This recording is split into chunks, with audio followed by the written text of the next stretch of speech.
উজনিৰ পৰা নামনিলৈ এতিয়া সকলোতে কেৱল নৈৰ প্ৰবল খহনীয়াৰ বুকুত জাহ গৈছে ইখনৰ পিছত সিখন গাঁও।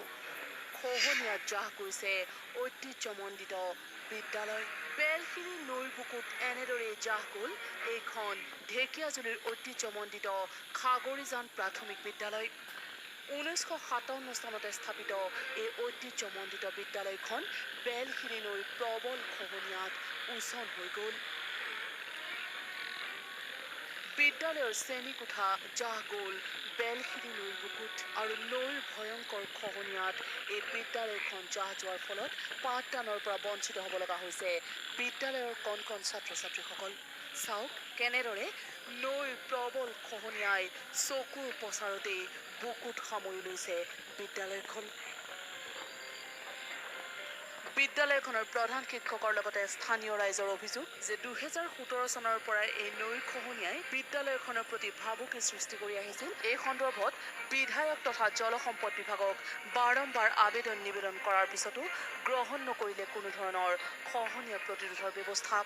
আৰু এমহীয়া গ্ৰীষ্মকালীন বন্ধ খোলাৰ পিছত এতিয়া এনেদৰে এই বিদ্যালয়খনৰ পাঠদান বন্ধ হৈ আছে। কেইদিনমানৰ ভিতৰতে হয়তো সম্পূৰ্ণৰূপে নৈৰ বুকুত জাহ যাব এই বিদ্যালয়খন। বেলশিৰি নদী আমাৰ স্কুলৰ পৰা ধৰক 20 ফুটমান আঁতৰত আছিল। তেতিয়াৰ পৰা লিখি আছোঁ, কিন্তু চবকে দিলোঁ পঞ্চায়তত, AGC, MP, MLA, DC কোনো ব্যৱস্থা নহ'ল। আমাৰ বিল্ডিং এটা খহাই নিলে। খহাই নিয়াৰ পিছত এইবাৰ যিকেইটা বিল্ডিং আছিল, টাউনত দেখা আছিল, এইকেইটা খহাই নি পেলাই শেষ কৰিলে। পানী টেংকি আছিল, দমকল আছিল, গোটেই গুচি গ'ল। লখিমপুৰৰ মুদৈ বিলতো সোৱণশিৰিৰ খহনীয়াৰ কালৰূপ। চপৰা চপৰে খহিছে গৰা। নিজৰ ঘৰ দুৱাৰ ভাঙি নিৰাপদ স্থানলৈ ঢাপলি মেলিছে অসহায় গঞা। সোৱণশিৰিত জাহ গৈছে মুদৈ বিলৰ ঘৰ দুৱাৰ, খেতিপথাৰ।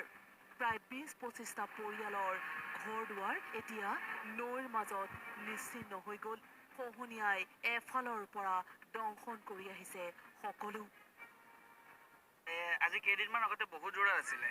ইয়াৰ পৰাতে এতিয়া 20-25 ঘৰমান এই নদীৰ মাজত এতিয়া বৰ্তমান নদীৰ মাজত হৈ আছে। 10-12খন ঘৰ ইয়াৰ পৰা উঠি গৈছে। ইয়াৰ পৰা এই মাছ সংকলৈকে বহুতখিনি ঘৰ আছে, সেইখিনি উঠি যাবলৈ এতিয়া উঠি যাব লাগিব। ঘৰ ভাঙিছে, বহুত ঘৰ ভাঙিছে। আপুনি চাওক, এইবিলাক ঘৰ ভাঙি আছে। মানুহে কেনেকৈ আত্মনাদ কৰিছে চাওক। এইবিলাক গোটেই মানুহ এয়া ঘৰা-ঘৰি, প্ৰত্যেকে নিজৰ বেৰ ঘৰ ক'ৰবাত বেলেগ জেগালৈ লৈ যাব বিচাৰিছে, গতিকে উপায় নাই। অৰুণাচলৰ সুউচ্চ পাহাৰৰ পৰা বৈ অহা বৰদিক্ৰাই নদীয়ে বাৰিষাৰ বতৰত ফেনে ফুটুকাৰে বাঢ়ি আহি জামুগুৰিহাটৰ উত্তৰাঞ্চলৰ বনভোজস্থলী নামেলি বৰদিক্ৰাই ঘাটত সৃষ্টি কৰিছে প্ৰবল খহনীয়াৰ। অস্তিত্বৰ সংকটত পৰিছে এই বিখ্যাত বনভোজস্থলী। নদীখনৰ গাঁত